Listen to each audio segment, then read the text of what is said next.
So when it comes to how to create wealth for renting, before you can even get to that point, you need to first understand that there's certain lies that people tell you about renting itself. You need to understand that you need to dispel those lies, right? The second thing you have to also understand is the trapping of homeownership.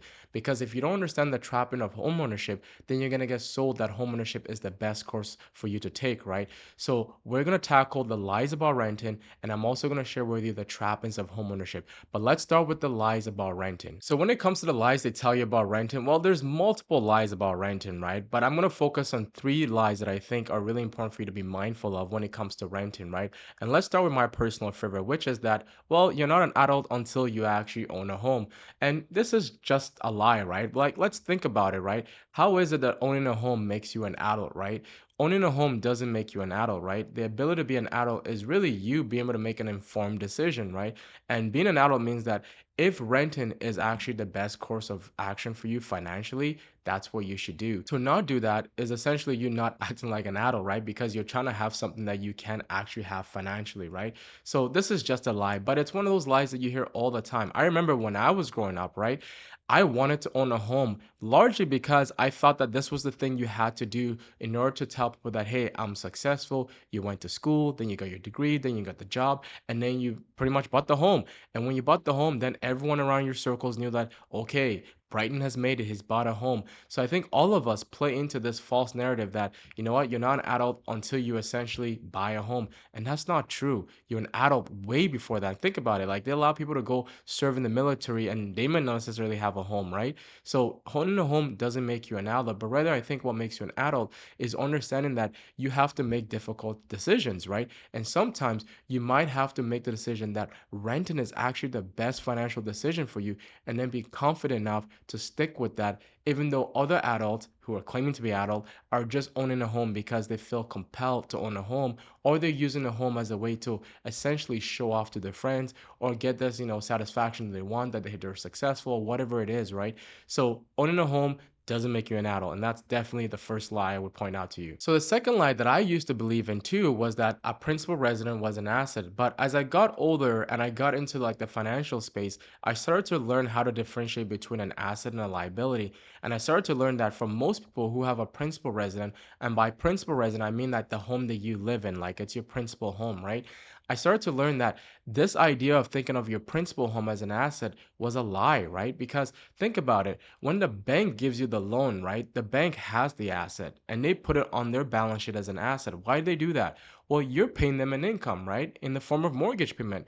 You give them both a principal reduction on the actual loan, and you also pay them a little bit of interest, right, which is their income, right? So they put your home as an asset on their actual balance sheet. But for us, we think of our home as an asset, but really it's not an asset because why? You're the one paying the liability, right? You're the one working every day to pay the bank to make sure you're paying your mortgage, right? Now, a principal residence, sure, can give you other benefits, right? But I'm just saying when people look at a principal residence and say, oh, you know what, it's an asset, that's not true. Because if you define it from an asset and liability standpoint, from a cash flow definition, it's a liability for all homeowners, particularly if you're the one paying it, right? And again, we're not talking about an investment property. We're talking here solely about the idea that you buy a principal resident and you're going to live in it and you're the one making the mortgage payment. That is a liability for you. But when I was younger, I used to believe this. And that's why I wanted to own a home because I thought that, hey, if you buy a home, you sit on it for a couple of years, then it'll triple, right? And you made your money. And it might work out and that might be the case. But if you're just thinking about it, just strictly trying to define that and say that, is that an asset or a liability? It's definitely a liability because you're the one paying the cash flow itself, right? And that's why the bank puts it as an asset on their balance sheet and why you need to understand that if you own a principal resident, that should be a liability for you because you're the one paying the cash flow, right? If you use the cash flow definition. And the final lie that I want to point out when it comes to renting is that they tell you that you can achieve financial success without owning a home. Again, this isn't true, right? Like you can create success and financial success without owning a home. Last time I checked, I've never seen anyone who was like a billionaire say like, you know what? The number one thing I credit to my success is that I own a principal resident. Why? Because it's not true. No one cares about a principal resident, and that's not the reason people become wealthy, right? People become wealthy because they create value, right? So when it comes to achieving financial success, if you get tricked into the idea that, hey, the only way you can achieve financial success is by buying a home, that's not true. We buy homes for other reasons other than financial success. And then some of us just get lucky. But getting lucky isn't a business strategy, right? Because you can't replicate luck over and over, right? So when it comes to achieving financial success, it's about learning that you need to create a system in which you can replicate. But if the only way you became successful is essentially buying a plot of land, and because of other things outside your control and luck resulted in you becoming a millionaire, well, you're not really a millionaire. You're just lucky, right? And that's why you're not going to feel as successful as someone who actually worked hard, created value, and then became a millionaire, right? So just keep in mind, you do not need to own a home to actually have financial success. But again, society keeps pushing this idea that you cannot achieve financial success without owning a home because maybe you see a friend that bought a home for 300,000 and now it's worth 600,000. So you think, hey, this is the way to do it. And I'll touch in a little bit why that is the case. But for now, you need to understand it's definitely a lie, the idea that you have to own a home in order for you to achieve financial success. Not the case at all. Hey everyone, I hope you've enjoyed this free sample course of my new course, How to Create Wealth While Renting. My name is Brighton. I'm a licensed mortgage broker. I'm also a money coach and author of the book, Master Your Mortgage: What the Bank Will Tell You About Buying the Right Home. Now, this debate has been going on for ages, right? Should you buy? Should you own? And my approach to this course really is fundamentally, I don't think this is a right or a wrong answer here. I think it's very individualized and also based on your market. So, how I approach this course is really trying to educate you and give you the knowledge to decide, depending where you are, if you're looking to buy or if you're looking to rent. Now, I do take the approach that I think a lot of people tend to believe that you cannot create wealth while you're renting. And I just think that's completely untrue. It's based on this idea that all of us, including me, before I bought a home, is we're told constantly that there's only one way to create wealth, which is predominantly buying real estate, right? And I understand why that's more appealing because we see real estate all the time. But fundamentally, that's not true. You can create wealth while renting, which is the whole, case I'm trying to make here in this course. But this course isn't like anti homeownership.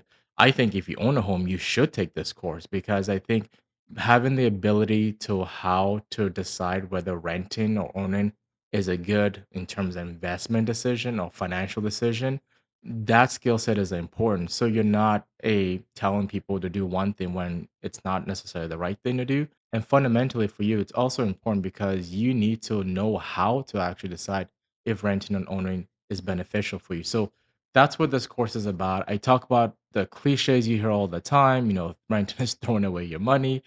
I also tell you how you could create wealth while renting, and show you the process and how to do that.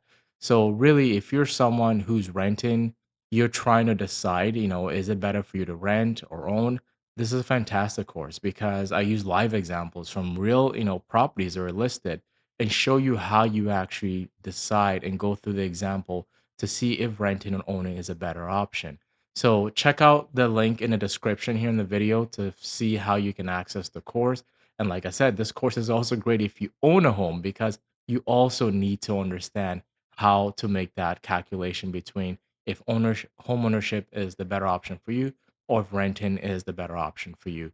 So check out the link in the description on how to access the course.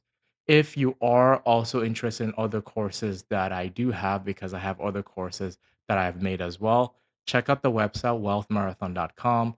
You also see there is a bunch of courses on there that I've done.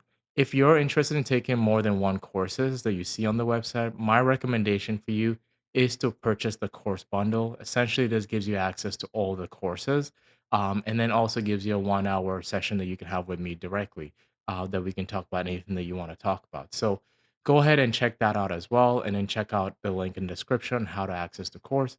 And if you do take the course, please send me your feedback because all my courses, I do update them based on feedback I get from people. So if you do take the course, I do appreciate you giving not only a feedback in terms of what you thought about the course, but anything else that you think might be helpful for other people in the future that are taking the course as well. So thank you for your time and check out the link in the description how to access the course.